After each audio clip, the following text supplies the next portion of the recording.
वर्ष में एक दिन ऐसा आता है, मकर राशि में सूर्य प्रवेश करता है तो उसे मकर संक्रांति कहते हैं। पूरे वर्ष में एक दिन मकर संक्रांति। हिंदू धर्म में जो ये दिन है, अच्छा कई लोग कहते हैं कि सूर्य के उत्तरायण का क्रम है, ये क्रम है, ये पूजन का क्रम है, तिल्ली के लड्डू का क्रम है, लड्डू बना लो तिल्ली का, इसका क्रम है। पर अगर स्कंद पुराण उठाओ तो स्कंद पुराण में अगर मकर संक्रांति के क्रम को यदि पढ़ोगे तो मालूम पड़ेगा कि पूरे वर्ष में एक दिन ऐसा था जिस दिन भगवान शिव और नारायण, ये दोनों, इसलिए आज भी हिंदू धर्म में गुड़ के लड्डू तिल्ली के साथ मिलाते हैं। क्यों? उसका कारण कि शंकर और नारायण ये दोनों एक ही दिन, एक ही पल गंगा का स्नान करने के लिए, एक ही माता लक्ष्मी भगवान नारायण और भगवान शिव को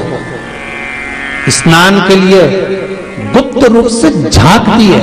तो भगवान विष्णु ने तिरछी दृष्टि में माता लक्ष्मी को देखा, तो माता लक्ष्मी को देखकर भगवान विष्णु शिव जी को देखे तो शंकर भगवान ने कहा, नारायण हमने देख लिया महारानी लक्ष्मी झांक रही है, हमने वर दे दिया कि लक्ष्मी का एक नाम गुप्त लक्ष्मी रहेगा। और आज मकर संक्रांति के दिन नारायण और शिव का दर्शन इस लक्ष्मी ने करा है।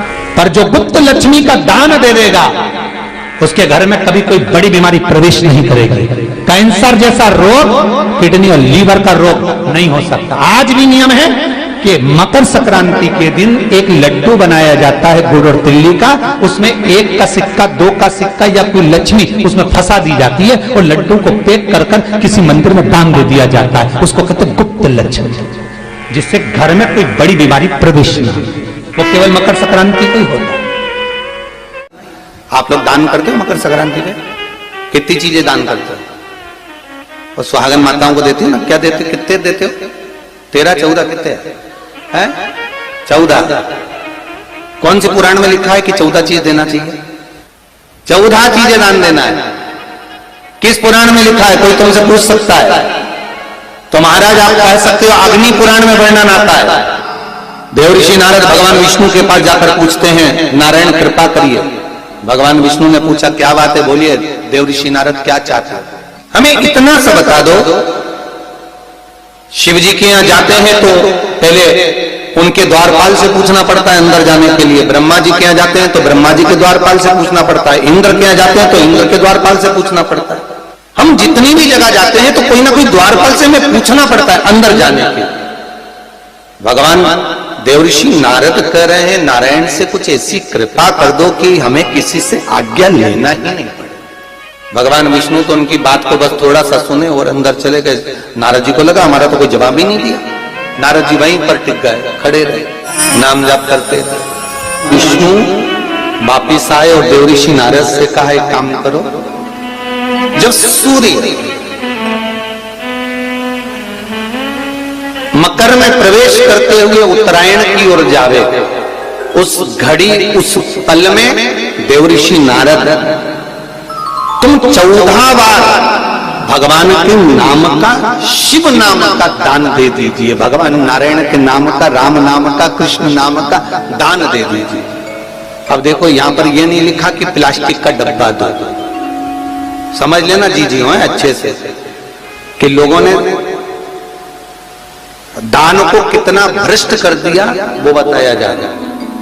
अग्नि पुराण में यह नहीं लिखा कि तुम प्लास्टिक की चाय की चन्नी दो 14,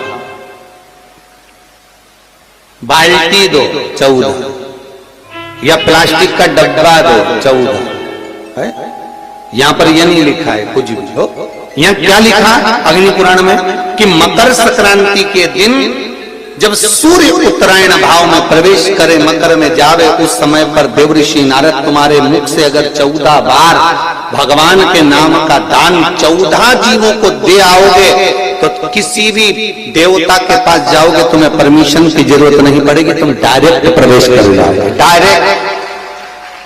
अब तुमको अगर वैकुंठ में डायरेक्ट प्रवेश करना हो तो बिना पूछे, तो उसके लिए कहा ही मकर संक्रांति पे दान दो।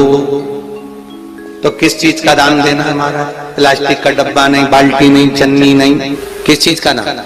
तो कहा अगर देवर्षि नारद आप दान दे रहे हो तो 14 नाम का दान दीजिए, 14 जीवों को नाम का दान दे दो, भगवान के नाम का भजन करो। और अगर संसार के लोग दान दे तो किस चीज का, तो के अन्न से बड़ा कोई दान, अन्न से बड़ा कोई दान। आज भी नियम है कि मकर संक्रांति के दिन एक लड्डू बनाया जाता है गुड़ और तिल्ली का, उसमें 1 का सिक्का, 2 का सिक्का या कोई लक्ष्मी उसमें फंसा दी जाती है और लड्डू को पैक कर कर किसी मंदिर में दान दे दिया जाता है। उसको कहते हैं गुप्त लक्ष्मी, जिससे घर में कोई बड़ी बीमारी प्रवेश न हो।